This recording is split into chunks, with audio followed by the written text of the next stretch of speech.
Alexander the great Sikandar اعظم نے کہا تھا کہ اگر میرے سامنے بیڑیوں کا لشکر ہو اور اس کو لیڈ کرنے والا شیر ہو تو میں ایسے فوج سے خوفزدہ رہتا. دنیا میں رہتا ہوں، دنیا کا طلبگار نہیں ہوں، بازار سے گزرا ہوں، خریدار نہیں ہوں. اعوذ باللہ من الشیطان الرجیم، بسم اللہ الرحمن الرحیم. دوستو، الیگزینڈر دی گریٹ سکندر اعظم نے کہا تھا کہ اگر میرے سامنے بیڑیوں کا لشکر ہو اور اس کو لیڈ کرنے والا شیر ہو تو میں ایسے فوج سے خوفزدہ رہتا. لیکن اگر میرے سامنے شیروں کا لشکر ہو اور اس کو لیڈ کرنے والا بیڑیا ہو تو میں ایسے فوج سے کبھی بھی خوفزدہ نہیں. دوستو، تاریخ عالم نے یہ بات ثابت کی ہے کہ اگر کسی قوم کے حکمران اس کی ایلیٹ کلاس قومی مفادات کے بجائے اپنے ذاتی مفادات کو ترجیح دینے لگے تو وہ قوم ہستی سے یوں مٹ جایا کرتی ہے جیسے کسی پتھر پر پڑی ہوئی مٹی بارش کے قطرے پڑ جانے سے مٹ جایا کرتی. دوستو، قوموں کی زبان میں ایک چیز کامن رہی اور وہ ہے ویک لیڈرشپ. جب بھی کسی قوم میں ویک لیڈرشپ ہوتی ہے تو اس قوم کا زوال، ڈکلائن یقینی ہو جائے گا. لیکن دوستو، آج کی اس ویڈیو میں آپ کو مسلمانوں کی سنہری دور، گولڈن ایج کی ایک ایسی داستان سنانے والا ہوں جس سے آپ کو مسلمانوں کی گولڈن ایج، سنہری دور کا علم ہو جائے گا. دوستو، یہ واقعہ ہے حضرت عبیدہ جراح رضی اللہ عنہ. جب فاروق اعظم خلیفہ بنے، حضرت عبیدہ بن جراح رضی اللہ عنہ کو انہوں نے شام کا گورنر منتخب کیا، اس لیے کہ شام کا اکثر علاقہ انہوں نے ہی فتح کیا تھا. اس وقت شام ایک بہت بڑا علاقہ تھا. آج شام کے علاقے میں 4 ممالک شام، اردن، فلسطین اور لبنان، اور اس وقت یہ چاروں ممالک اسلامی ریاست ایک صوبہ تھا اور حضرت عبیدہ رضی اللہ عنہ اس کے گورنر. شام کا صوبہ بڑا زرخیز، مال و دولت کی ریل پیل تھی اور روم کا پسندیدہ اور چہیتا علاقہ تھا. فاروق اعظم رضی اللہ عنہ مدینہ میں بیٹھ کر سارے عالم اسلام کی کمان کر رہے تھے. چنانچہ وہ ایک مرتبہ معائنے کے لیے شام کے دورے پر تشریف لائے.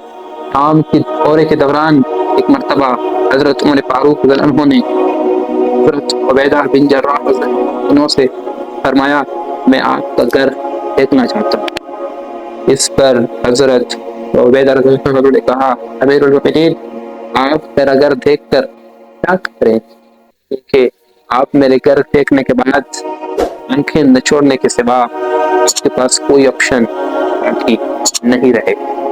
لیکن فاروق اعظم رضی اللہ عنہ نے بار بار اصرار کیا کہ میں دیکھنا چاہتا ہوں. چنانچہ حضرت عبیدہ رضی اللہ عنہ امیر المؤمنین کو لے چلے. شہر کے اندر سے گزر رہے تھے.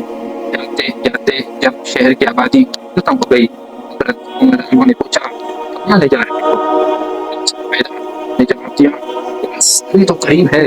چنانچہ پورا دمشق شہر جو دنیا کے مال و اسباب سے جگمگ رہا تھا گزر گیا، اور آخر میں لے جا کر کھجور کی پتوں سے بنا ہوا ایک جھونپڑا دکھایا اور فرمایا کہ امیر المؤمنین، میں اس میں رہتا ہوں. چنانچہ جب فاروق اعظم رضی اللہ عنہ اندر داخل ہوئے اور چاروں طرف نظریں گھما کر دیکھا تو وہاں سوائے ایک مسلح کے کچھ نظر نہیں آیا. حضرت فاروق اعظم رضی اللہ عنہ نے پوچھا کہ ابو عبیدہ، تم اس میں رہتے ہو؟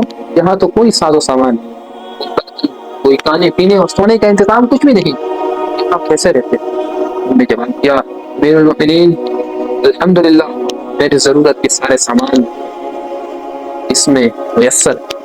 یہ مصلی ہے، اس پر نماز پڑھ لیتا ہوں، اس کو بچا اور پھر اپنا ہاتھ اوپر چھپر کی طرف سے ایک پیالہ نکالا جو نظر نہیں آیا اور وہ پیالہ نکال کر دکھایا،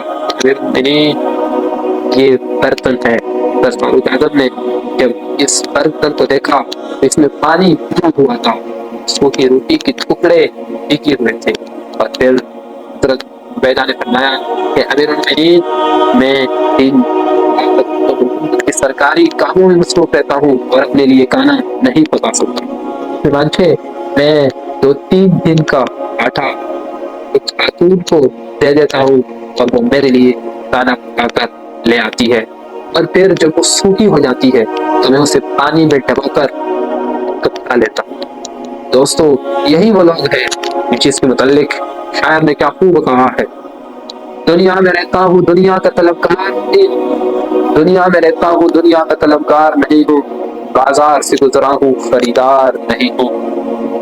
دوستو، یہ ہے مسلمانوں کی وہ سنہری دور، وہ گولڈن ایج، کہ آج مسلمان تو کیا کافر بھی انہیں داد دیے بغیر نہیں رہ سکتے۔ چنانچہ جب انڈیا اور پاکستان جدا ہوئے تو اگلے ہی دن انڈین حکومت میں ایک مضمون چھپا جس میں گاندھی جی نے انڈین کابینہ کو ایک نصیحت مضمون لکھا تھا، جس میں لکھا تھا کہ اگر انڈین قوم کو پورے دنیا پر حکومت کرنا ہے تو ابو بکر اور عمر کے طریقے پہ چلنا ہوگا، کیونکہ وہی ابو بکر عمر تھے جس نے پرشین اور رومن امپائر کو ہستی سے مٹایا، لیکن اس کے باوجود وہ سوکھی روٹی کھانے پر مجبور تھے، اس کے باوجود فقر فاقہ میں وہ زندگی گزار کر دنیا سے چلے گئے۔ دوستو، یہ ویڈیو آپ کو کیسی لگی؟ اور ہاں، مسلمانوں کے زوال کے اسباب کیا ہیں؟